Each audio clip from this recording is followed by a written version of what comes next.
Abangan niya bukas. Abangan niya si Sabado, mag-showdown si Vice at Dimple. Ano tinatanong mo? Bakit ano? Bakit ka naka-off-shoulder? Off-shoulder? Eh, bakla ako eh. Ay, bakla ka pala?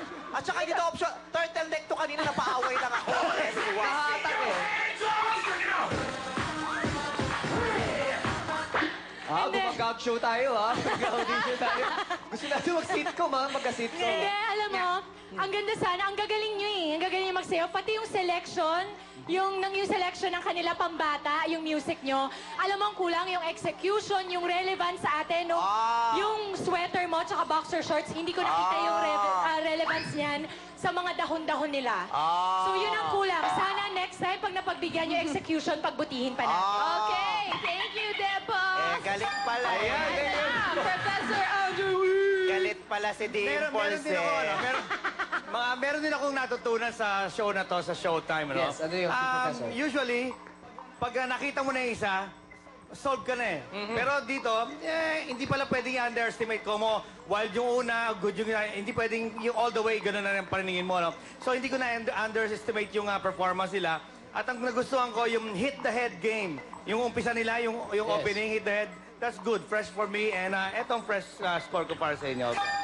Yo! Thank you, the professor. Ito naman, si Jocelyn. Hi. Hi.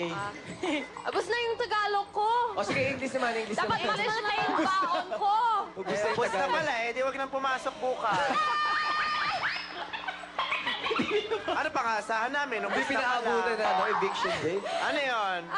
I like the facial expressions at the beginning. That was cute and that was original. And I like the hip-hop at the end, the head spins. The little boy that did the head spins. That was good. Yun. That was good. Eddie yung score niyo. That's it. That was good. Thank you, Jocelyn. Ikaw naman, Billy. Okay naman siya. Charot! Hindi ako masyado hindi pa ako tapos. Hindi ako masyadong Aling Charot. na-impress talaga. Pero yung concept nga nung una, agree ako kay Kuya Andrew. Pero yung headspin, masasabi ko, sa floor na ganyan, sobrang dulas yan. So, Yes. talaga mahirap yan. So, saludo ako sa'yo. Ito ang score ko para sa'yo. Alright! Oh, may Pilipinas Got Talent t-shirt na yan! Got talent! Oh! Football! Nambabato ng tao. Eto na, si Vice Canto! Well. Kung kanina, ano sabi ni ate, no, kapag showdown? Sabi niya, tsaka. Oh, tsaka. Ako naman, tsaka kasi salitang bakla, ang ibig Yes. sabihin ay pangit. Para sa akin, ang masasabi ko, ang ginawa niyo ay, Erna. Ano yung earn na Oo, naman? salitang bakla na ang ibig sabihin ay walang saysay, walang wawa, 'di ba? Hindi maganda. 'Di ba? Hindi ko gusto lalo na tong babae ka ba? Sino? Ikaw. Si ate, oh, babae. Babae ka, nakakaloka ka. Hindi ko kanina malaman kung lalaki ka o babae ka. Wala kang ka-energy kanina nagsimula ka. Mas magaling ka pa nung nakipag-showdown ka na kay ate. Sana yun ang ginawa mo kanina nung nagsasayaw kayo. Oo, ginawa mong praktisan tong showtime. Ang nakakatuwa lang yung bata. Yung bata lang ang nakakaaliw. Tapos yung umpisa, maganda sana, pero ang haba-haba. Parang wala kayo na-achieve. Nakakaloka! Hindi ko gusto. Nasa yung nagsalita kanina? Yung nagsalita. Sige, Tumayo ito. ka ulit. Ito. Halika, kuya. Ayan. Ay, huwag ka maya, huwag ka maya. Oh, ba't nahihiya ka? Alam mo, simula pa lang, parang sinasabi nyo na sa aming talo kami, wala kayong mapapanood sa amin.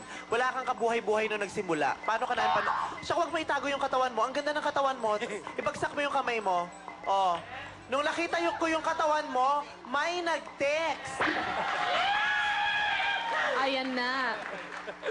Pakiusap naman, oh. Pakibalik ang katawan ko, Bong Navarro. Ayan! Siya daw ang bumabaro ng Cavite. Yun na nga daw sabi ng mga kagrupo niya. Siya daw ang Bong Navarro ng Cavite. Ayan, sa mga taga-Cavite. Ayan. Ayan. Thank you sa'yo, Vice. Sais ang binigay ni Vice. Ngayon, sino-sino naman na nasa waiting list natin? Kuya Kim, pasok! I got a feeling. Kasama natin ngayon ang mga nasa waiting list. Eto sila, no? From San Jose del Monte, Bulacan, Lola and the Super Lolos. At from Carmona, Cavite, BMU version. At mula Bacoor, Punks Crew, DEV Company. Kung sino mabubunod, sila magiging repeater. At magkakaroon ng chance ang manalo ng 50,000 pesos. At the boys, pumunta. I got a feeling. Okay, Jaja, pili ka na ng isa. Pili ka na Ay, teka dyan. lang. Ay, hintay natin. Ito na ang ating repeater for the day. Thank Sino you, kaya Jaja. ang ating repeater para bumalik? Kaya magpasikat ngayong araw na to. Paren Jugi! Congrats sa Pang